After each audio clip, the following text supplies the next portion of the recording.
Hey everyone, welcome back to our channel, All Fingers World. I hope you're doing well as you watch this video.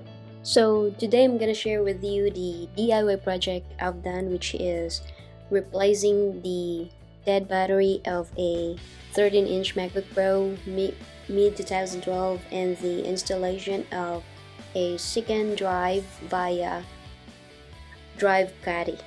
So we got a Caddy over here.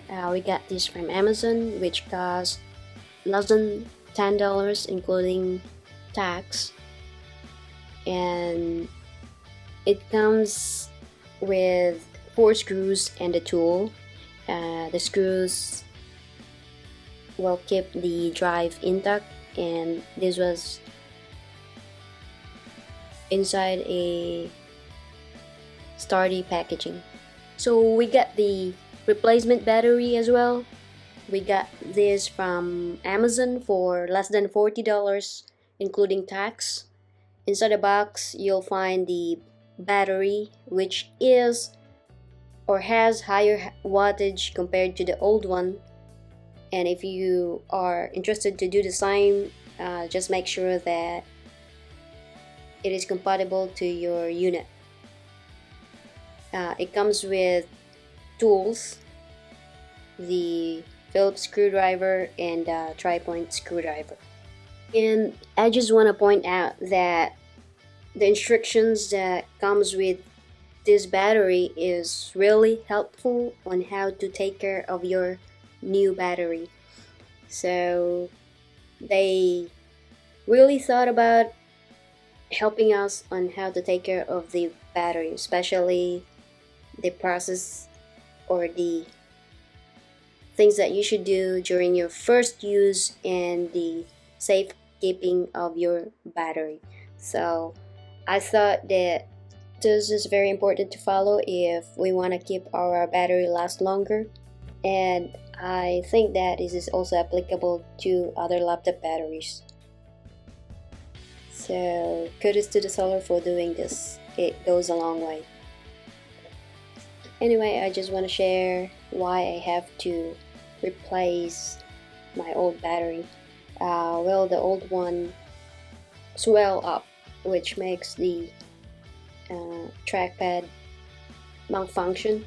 So I've decided to replace the battery, and while I'm inside the laptop or I'm on it, so I've decided to always install a second drive for more storage capacity.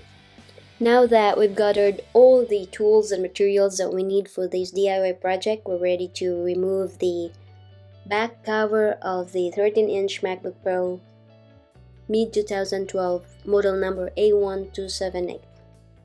So as you can see, the old battery was swollen.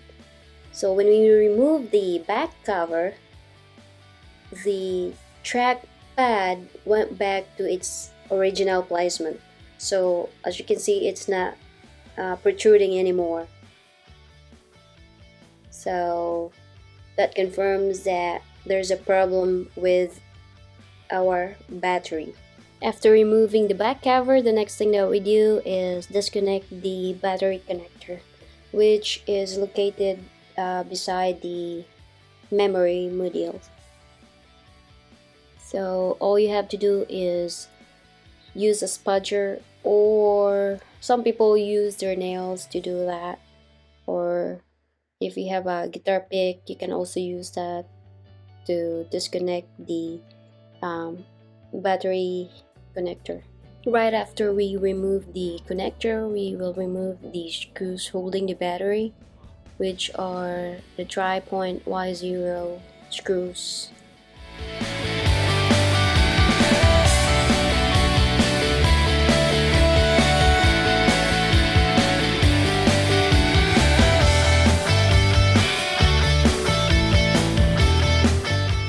As soon as you remove the screws that holds the battery, you can just grab the plastic right there to easily pull up the battery. As you can see right here, the battery right there, the battery is swollen, which makes the trackpad protrude and malfunction.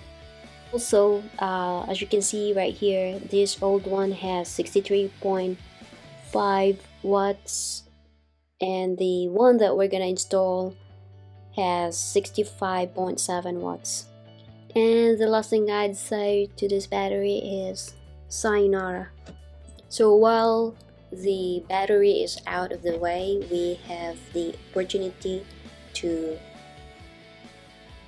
remove the optical drive and be replaced with a second drive for more storage capacity. So we're gonna remove at least 800 Phillips screws in various lengths. 3 of these are holding the optical drive itself. So right here we remove the hard drive cable connector, and in order for us to remove the optical drive, we have to pull it out of the way.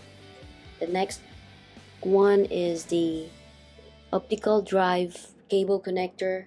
This is kind of tricky. All you have to do is make sure that you pull it out. And the next one is the airport or Bluetooth cable connector. Same way in how you remove the others. And the next one that we have here is the speaker wire. This one is kind of tricky, and if you have bigger fingers, it might be hard to take it out. But the trick is that just pull it away from where it is connected. Always keep in mind that it is very important to have patience in disconnecting wires, and that way you'd avoid unexpected damages to your unit. And the next thing that we're gonna remove are the screws that holding the airport or Bluetooth assembly and subwoofer. Now we need to get this assembly out of the way for easy removal of the optical drive. In doing so, always make sure that all the wires or connectors are out of the way, and always confirm that all screws that need to be removed are removed. If it is stuck or won't come out when you pull the drive, do not force it. Double check every other connections.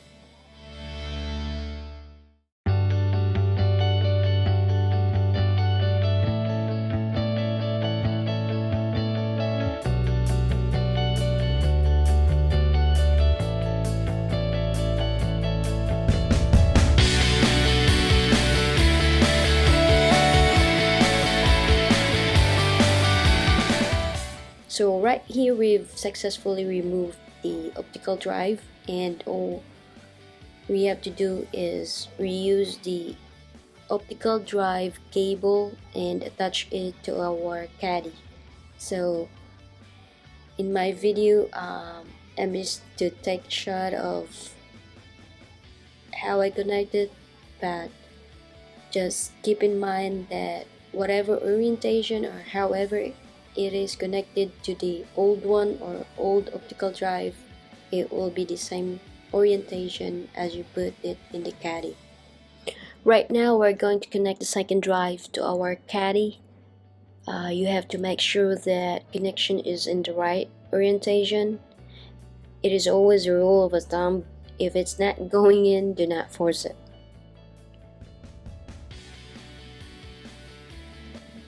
So after that, we have to put the screws in, and these screws will keep the drive stay still inside your unit. So just to avoid loose ends, you have to do this. Since as you can see that the Caddy is a little bit longer than our drive.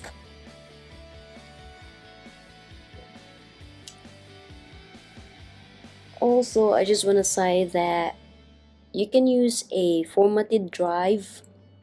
Just make sure that, you can use a formatted drive before you do this, and just to make sure that is formatted to the file system of the Mac OS version of your MacBook.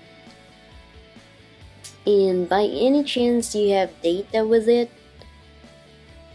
I'd say it's best to back up that data, since there's a huge chance that it will be deleted if you format it again after installation of your second drive. And I just want to point out before the video ends, it is important as well to make sure that the cables are connected. So when you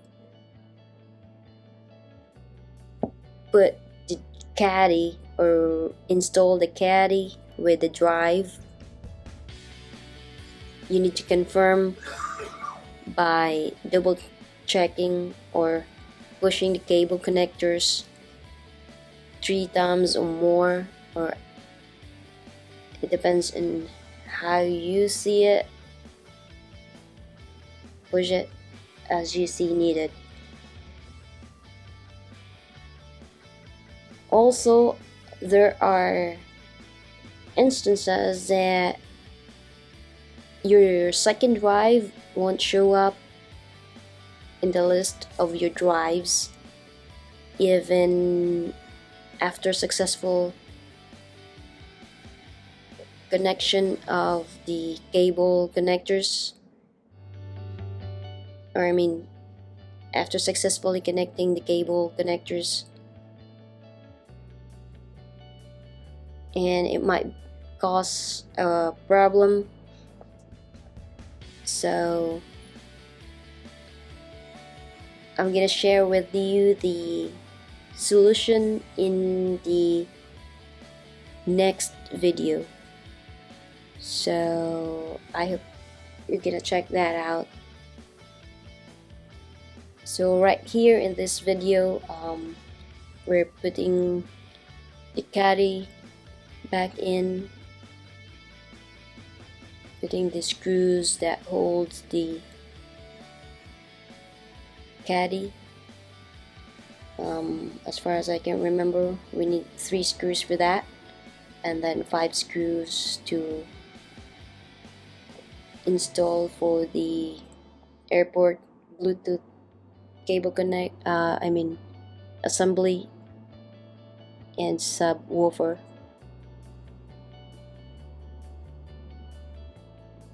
So right here you have to make sure that the wires are not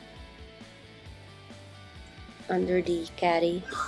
It should be back to where it was on the side of it.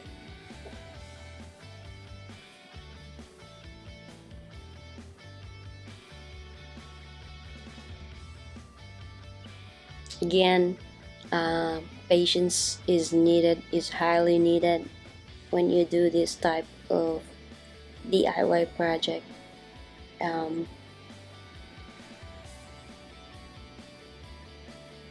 Since they are too tiny. So right here we're putting back the assembly of Bluetooth and subwoofer. So as I've said before, you gotta make sure that you connect all the connectors back again.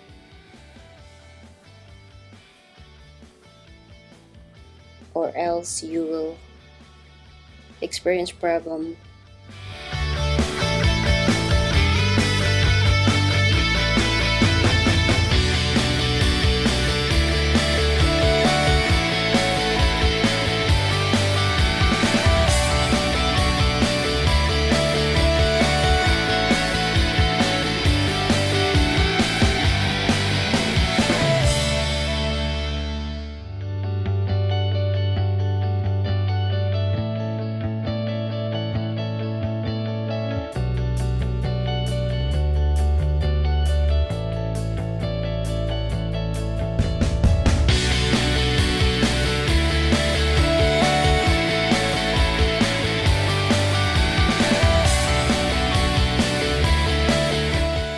So as you can see here, I need to remove these screws again with assembly, since I cannot put the screw by the subwoofer go in.